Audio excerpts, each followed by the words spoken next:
Hi, I'm back in the United States, and I'm gonna tell you why I came back. Hey everybody, my name is Wariki, and yes, after 3 years being in China, I'm back in the United States. This is a long time due for me to upload a video, and if you've been wondering, hey, why am I not uploading videos? And I will explain to you why. First and foremost, I came back in United States from China at around second week of July.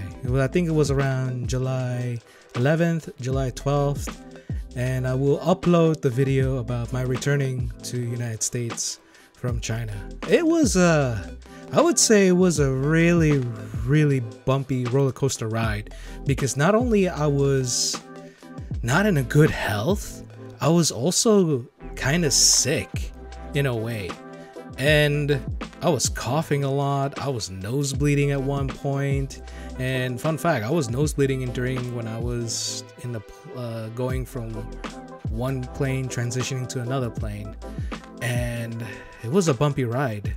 At the end, I got it through. I went back, I got to see my family, and you know, happy, right? So I'm just gonna let this get out of the way, so not beat around the bush.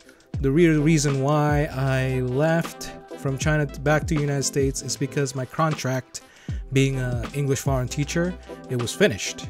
And no, I didn't get fired, I didn't get anything. It's just that they didn't want to renew the contract because of what's going on in the world, and because of the political issues between China and United States. I would say the admins, they just didn't want to renew my contract, solely because they just don't like American people anymore, apparently. And another thing is that there was a principal of the school that I went to. She doesn't like American people because the fact of the previous American foreign teachers who teached in that school basically gave up. And also and mind you, that there are 5 principals instead of 1. It's basically, if you think about it, there are 5 dragons in kind of like in a within the system. So there's like first principal, second and third principal, fourth and fifth principal, basically majority vote.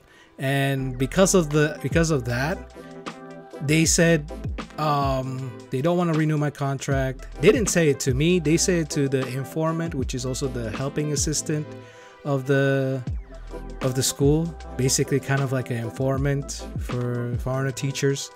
And he just told me that, hey, you can't, your contract won't be renewed, but however, we'll get you a flight back, ticket or whatever. And within my old contract, it states that I get a flight ticket back, which I did, and they paid for it. And it wasn't easy. It wasn't easy because originally they did not want it to pay my ticket because they think it was too expensive and thinking I'm just, taking it free. But the whole thing is that the contract states that I get a flight ticket back within that contract. So, they give it to me at least. It is what it is. But overall, me being in America, back in America, ooh, it feels good, man.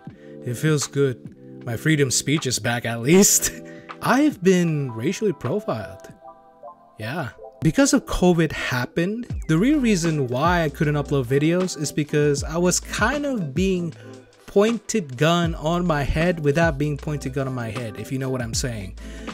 They found out that when I was doing vlogs in around the town where I teach at, a town called Huayan Village in Dongyang. It's a small village, but it's kind of like in a town.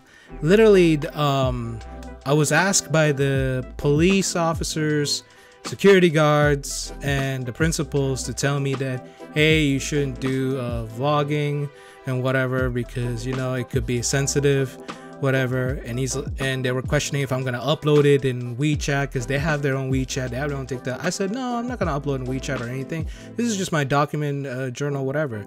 And then they kind of like basically nicely enough warned me that, hey, you shouldn't document what you're doing or whatever, even after school, whatever, because of COVID stuff, because of sensitive information. I'm like, all right, cool, whatever.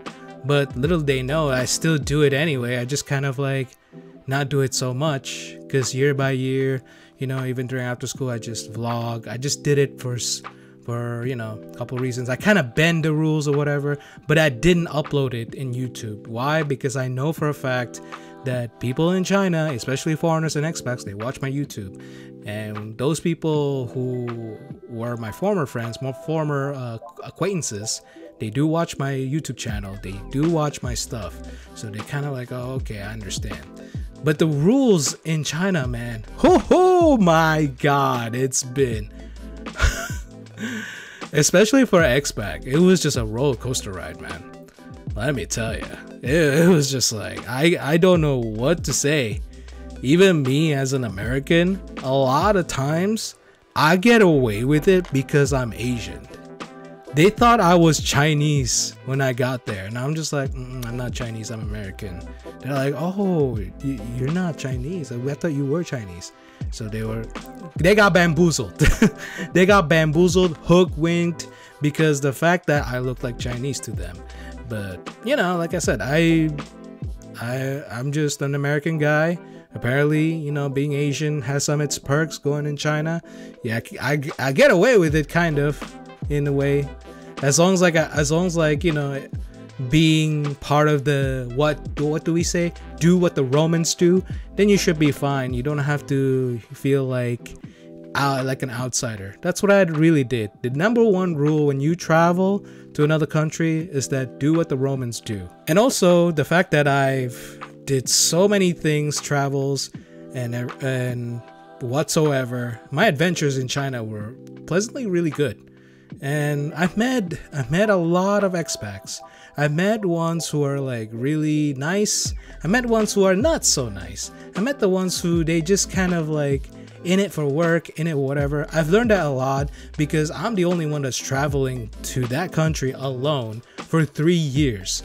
And although I do learn like basic languages in China, I do learn a lot about the Chinese culture, how people behave, how the Chinese people behave towards foreigners, towards their own people. And you know, sometimes shit gets real, man. You know, they don't even show it in YouTube, maybe one time, whatever crazy stuff. But bro, this in the village, some people, yeah, it's unbelievable. How do I move on forward from here? I literally just want to continue edit my vlog videos back in 2020.